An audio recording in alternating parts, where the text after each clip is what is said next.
എനിക്കത് വരണമെന്നുണ്ട്, പക്ഷെ വരാറില്ല. ഇനി കല്യാണത്തിന് മുന്നേ ഒരു സാധനം നമ്മൾ നോട്ട് ചെയ്തിരുന്നു, പക്ഷെ കല്യാണത്തിന് ശേഷം അതേ അല്ലായിരുന്നു എന്നുള്ളത് തോന്നി. അല്ല, കല്യാണത്തിന് മുമ്പ്, കല്യാണത്തിന് ശേഷമാണ് ശരിക്കും നല്ലത്. കല്യാണത്തിന് എപ്പോഴും നമ്മൾ കാണുന്ന ഇങ്ങനെ കല്യാണത്തിന് മുമ്പ് ഭയങ്കര സ്നേഹം, അത് കഴിയുമ്പോൾ സ്നേഹം കുറേ. ഇത് നേരെ തിരിച്ചായിരുന്നു. കല്യാണത്തിന് മുമ്പ് അങ്ങനെ വലിയ സ്നേഹമൊന്നും ഉണ്ടായിരുന്നില്ല. അപ്പൊ എനിക്ക് കുറച്ച് ടെൻഷൻ, ഇനിയിപ്പോ സ്നേഹമില്ലാത്ത ആളാണോ, എന്താ ഇങ്ങനെ അങ്ങനെ തോന്നിയിരുന്നു. ഞങ്ങൾ ഭയങ്കര കുറവായിരുന്നു, അങ്ങനെ ഭയങ്കര ഇതൊന്നും ഇല്ലായിരുന്നു. ഓഫ് കോഴ്സ് നമ്മൾ വിചാരിക്കില്ല അത്ര അങ്ങനെ ഭയങ്കര റൊമാൻറ്റിക് കാര്യങ്ങളൊന്നും ഇല്ല. അപ്പോഴും എന്നോട് പറഞ്ഞത് എടി എനിക്ക് ഫോണിലൂടെ സ്നേഹിക്കാൻ എനിക്ക് വലിയ പിടുത്തമില്ല, കല്യാണം കഴിയുമ്പോൾ സെറ്റ് ആവും എന്ന് പറഞ്ഞു. കല്യാണം കഴിഞ്ഞതിന് ശേഷമുള്ള ലൈഫാണ് എനിക്ക് കൂടുതൽ ഇഷ്ടം, അതാണ് കുറച്ചുകൂടി നല്ലത്.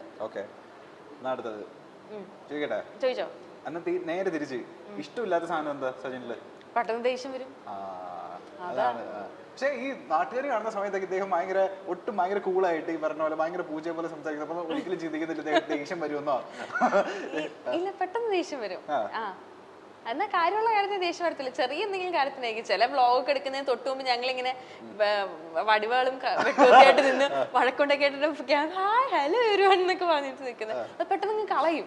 അതുകൊണ്ട് പിന്നെ കുഴപ്പമില്ല, വ്ളോഗൊക്കെ നടന്നു പോകും. അങ്ങനെ ഒരു വ്ളോഗ് പറഞ്ഞ, അതായത് ഒട്ടും മുന്നേ ഭയങ്കര അടിപൊളിയായിരുന്നു, പക്ഷെ നമ്മുടെ ഇന്റർവ്യൂവിന് ഞാൻ പറഞ്ഞില്ല ഇതിനു മുമ്പോട് വന്നിട്ടുണ്ടെന്ന്.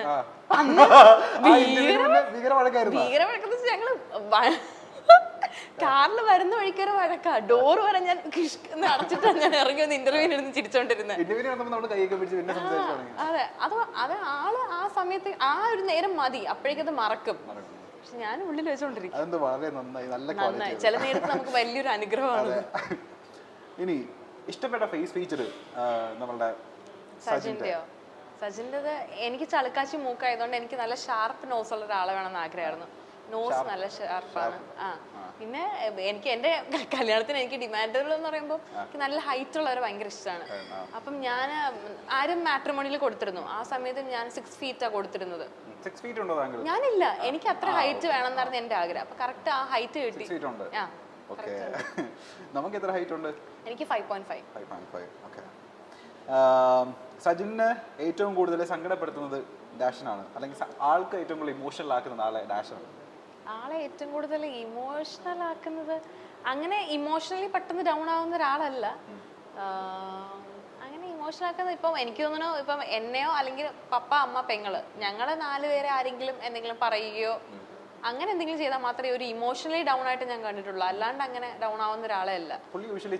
ഫാമിലി ഓറിയന്റഡ് ആയിട്ടുള്ള ആളാണ്. ഫാമിലി കുറച്ച് പ്രാധാന്യം കൊടുക്കുന്ന ഒരാളാണ്. നേരെ തിരിച്ച് ആലിസൺ ആണെന്നുണ്ടെങ്കിൽ ഞാൻ ഫാമിലിക്ക് പ്രാധാന്യം കൊടുക്കുന്ന ഞാൻ ഭയങ്കര ഇമോഷണൽ ആണ്. വെറുതെ ആവശ്യമില്ലാത്ത കാര്യങ്ങൾക്ക് എനിക്ക് പെട്ടെന്ന് സങ്കടം വരും. എനിക്ക് എപ്പോഴും ഏറ്റവും കൂടുതൽ ഇമോഷണൽ ആവുന്ന എനിക്ക് ഒരുപാട് സ്നേഹമുള്ള ആൾക്കാരുടെ ഭാഗത്തുനിന്ന് ഇപ്പം ഒന്ന് ദേഷ്യപ്പെട്ട എന്തെങ്കിലും പറഞ്ഞാൽ എനിക്ക് പെട്ടെന്ന് ഞാൻ ഡൗൺ ആവും. അല്ലാണ്ട് എനിക്ക് പ്രശ്നമില്ല. സജിനെ പെട്ടെന്ന് ഹാപ്പി ആക്കണമെന്നുണ്ടെങ്കിൽ ഡാഷ് ചെയ്താൽ മതി. എന്തെങ്കിലും ഗാഡ്ജറ്റോ കാറോ അങ്ങനെ എന്തെങ്കിലും വളരെ എളുപ്പം പറ്റുന്ന കാറോ ഒരു ഗാഡ്ജറ്റോ അങ്ങനെ എന്തെങ്കിലും സാധനം മേടിച്ചു തരാന്ന് പറഞ്ഞാൽ, മേടിച്ചു കൊടുത്തില്ലെങ്കിലും കുഴപ്പമില്ല, മേടിച്ചു തരാന്ന് പറഞ്ഞാൽ പറ്റിച്ചാൽ മതി, ഹാപ്പിയാവും. എങ്ങനെ എന്തെങ്കിലും സാധനങ്ങൾ വാങ്ങിച്ചു കൊടുത്തു നമ്മള് ഹാപ്പി ആക്കാൻ വേണ്ടിട്ട്?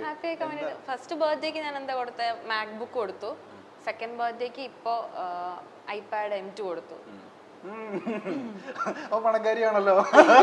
അല്ല, ഞാൻ കൊടുക്കാൻ വേണ്ടിട്ട് ഞാൻ സേവ് ചെയ്ത് വെച്ചിരുന്നു, സർപ്രൈസ് ആയിട്ട് കൊടുക്കണമെന്ന് വിചാരിച്ചിട്ട്. അതാണല്ലോ ഏറ്റവും ഇഷ്ടം.